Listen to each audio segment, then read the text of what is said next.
All right, so this is the Winning Sales Copy That Converts Masterclass on Smarter Contacts. So our goal is to make you successful. Our goal is to make you convert. This is going to be short, quick, to the point. Not only do you have the tool here with Smarter Contact to give you the maximum efficiency, but we give you the free training to make sure that you're efficient, that you're converting, and that you're bringing in business consistently. And a huge part of using text messaging is the messaging and the templates that you use. So in this short training, I'm going to train you guys on exactly what to do, how to set it up. No fluff. I'm going to get straight to the point, guys. So hope you guys enjoy. Take notes. Look forward to seeing what you guys can do with this here. So what the first question is asking yourself, what's the purpose of the message, right? You're doing marketing, you're sending out marketing. It could be customer service related, it could be marketing, it could be sales. People use Smarter Contact for every different industry out there, whether it's for real estate or auto sales or staffing or recruiting. And each one of those customers are different, right? So ask yourself, who is your customer? Exactly pinpoint that. Maybe name them. Name your customer Bob. Who's Bob? How old is Bob? What does Bob do for a living? How much money does Bob make? What's his demographic?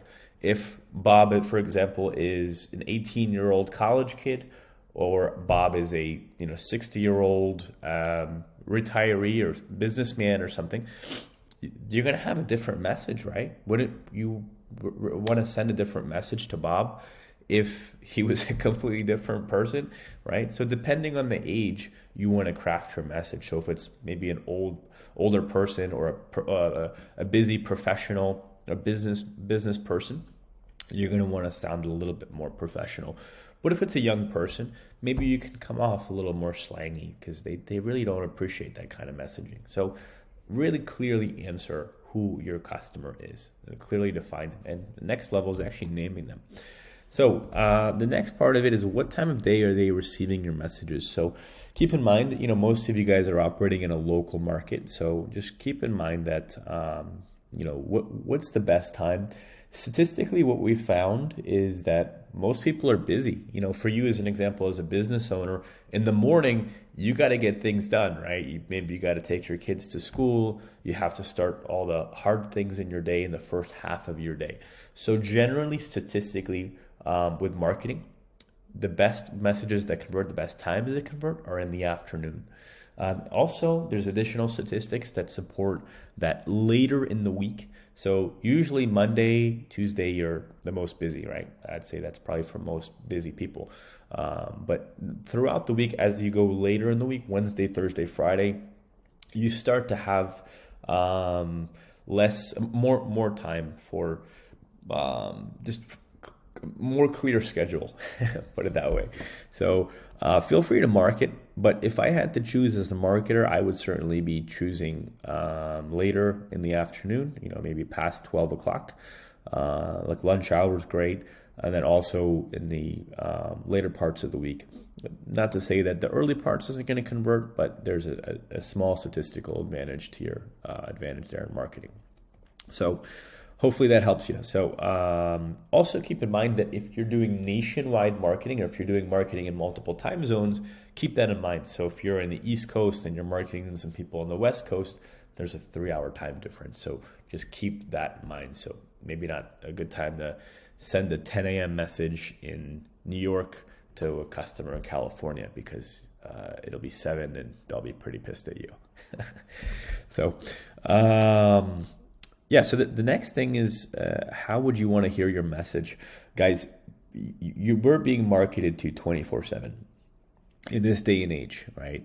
You see billboards, you'd see, people are getting text messages, people are getting emails, people are getting everywhere. You're using Smarter Contact because it's a more sacred marketing channel that's not as saturated as email. But guys, we're so attuned now. The human psychology and brain just knows when someone is selling. Like, you have a good BS radar, I'm sure. And so does everybody else. So do your customers. So, really coming in with a message that kind of surpasses the BS radar, as I like to say. So just know that your clients are being marketed to, and you don't want to sound markety. So that's the thing with that. And don't sound generic, and being generic versus targeted. So sounding generic is like a message that's sent out to everybody, and they all get the same. They feel like it was sent out to 1,000 people. So once you send out your message, read it back to yourself and ask yourself, does this sound like it was sent to 100 people or 1,000 people? So I'm going to repeat that again because it's very critical that you understand this concept. If you read back your personal message that you're sending to your customers, read it back and ask yourself, if you received it, does it sound like it was sent to 100 people? If the answer is yes, go back and edit it. One of the best pieces of advice I can give you. Next is have a clear question with the results you're after. You could have a great message that gets someone's interest, but where I see people make a mistake is they don't ask a question at the end, right? Because you're asking you're trying to create a conversation. So get them to say like a yes, or like in sales psychology, they say get them to at least commit to a small yes before they can commit to a bigger yes. Have a clear question. And I'll get into that in the message templates ahead here. In the message creation, the basics, and we go with this in the training, use at least one text merge field. So for example, hey, insert name John, interested in purchasing your property at address, 160 characters or less. This is just by SMS standards. What you can do, this is a pretty advanced tactic, is you can send two, like, hey John, just following up with you, and then send a second message that has a completely separate text. Hey, just wanted to follow up on that previous conversation that we had. Two messages you can do, but generally try to keep it as one. That's also the way to go there. No phone numbers in messages. So yeah, we don't want you to send phone numbers in the messages because it does create some carrier issues. It may have your messages blocked. Just keep in mind, we actually do it for you. So just if someone calls the number, so if you send a text to a customer and they try to call you back, then your personal phone is gonna ring, right? So you don't have to worry about putting your number. It's useless. If someone calls you back, it's going to ring your personal phone number. So we have that built into Smarter Contact. And as I said previously, always ask a question. Always, always, always. The key here is getting them to engage with you. And then once you can engage, you can further engage, get them on the phone, and then you start to build a relationship. The last one is build 5 or more good message templates. And we actually recommend 8 as the golden number. But the reason why is, not every message template converts the same, and you're going to want to test your templates. So in the reporting section of Smarter Contact, we'll tell you which one is going to have the highest response rate, which one's going to have the most amount of high graded leads and labels there, so you can see which one of your hot leads are you're getting from the most amount of messages, so you can really test it out effectively. So we do recommend 5 or more good message templates. Got it? So hopefully this part has been clear so far. There's a lot of small things here, but we're trying to move quickly through this section. Next, write the way you speak, right? So our first, the first thing we want to do is write professionally. And, when you're marketing, you want to write like you talk. And when we talk, we have grammar errors. We have sometimes we may misspell something, and that's okay because it sounds like it's not scripted. Actually, it's funny, if you want to talk about a real hack in this system, what we found is if you slightly misspell one word, it'll cue in the recipient's brain that, oh wow, maybe this wasn't canned, or this wasn't like a pre-written response for everybody. You can maybe send, like, instead of a U, Y-O-U, write a U or something like that, and it looks personal. Like, if somebody texts me that, I just think it's just normal text. So that's a good way to trick the system and make your customer believe that it's personal, even though you sent it to 1,000 people. Be conversational, purposeful, personal. Yeah, you want to just be a normal human being. You want to be a human being and have just a normal conversation here and build a relationship, because that's who it is on the other side. Don't apologize. I've seen people say, hey, I'm sorry for texting you out of the blue or blah, blah, blah. Don't do that. It just doesn't work. As I mentioned before, misspellings are okay. Not too much. Don't misspell everything, because then they're going to think you're unprofessional and they're not going to want to work with you. But, one misspelling is okay. Use positive keywords. Some of our clients use it for real estate, and we use it from all types of different industries, like home, landlord, homeowner, rental, keywords that are just positive, like have a blessed day, thank you, like just words that are upbeat, that hey, I'm grateful to know, like just use positive keywords that trigger some trust and that create trust in this initial message. Next, check response rates by campaign. So each message, you can check how many messages you sent, how many responses you had to these messages, and the golden metric to track is response rate. Because with response rate, you can check to see how many people are responding. I mean, that's like the golden KPI in marketing, is response rate. So I really want you guys to track it by each individual message. I think it'll make a huge difference.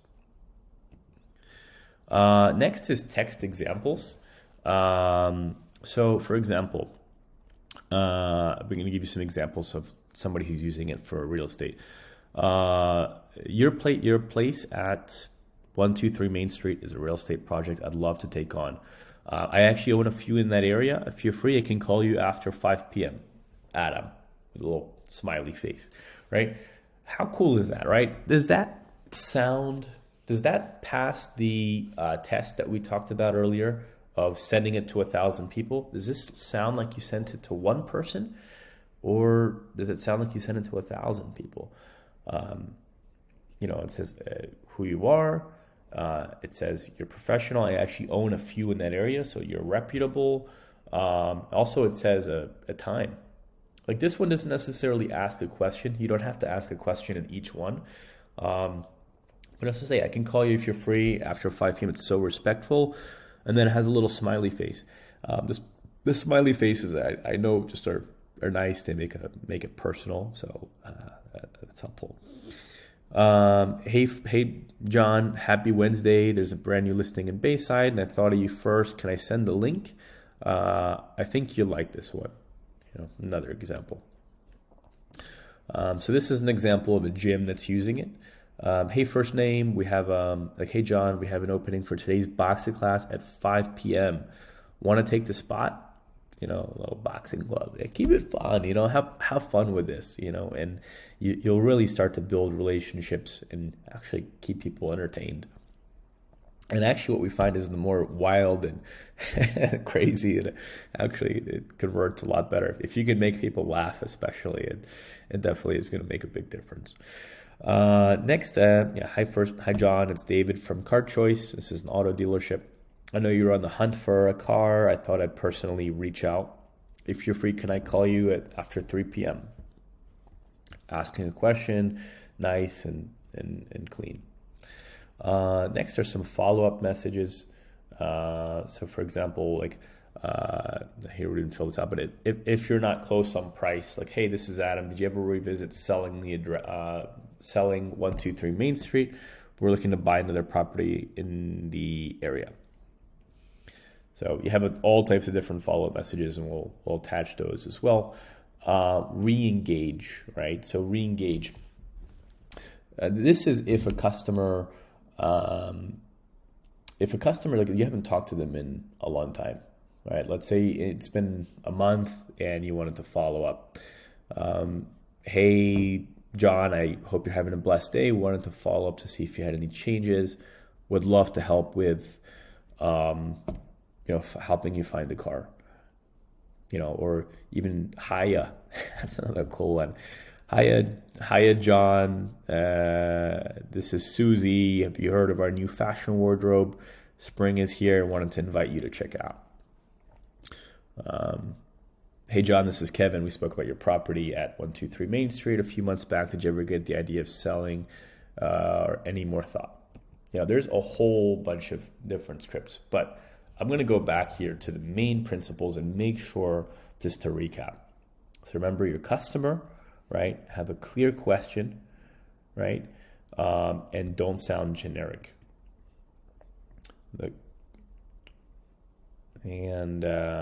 The goal here is really to be conversational and purposeful, right? So with Smarter Contact, the goal here is to build a relationship. Like start the conversation, send your message, and build a relationship. And the last and ultimate piece of advice that I can say is, as you're building your message, read it out loud and ask yourself, if I sent this to 100 people, does it sound like it was sent to 100 people, or was it sent to just one? So guys, I hope this was helpful. It was short and quick. If it was, please share it with someone. Anybody that needs it. If you have anybody in your network that you feel like needs to see this, please send it to them. And again, thank you guys for using Smarter Contact. We appreciate you and look forward to your success.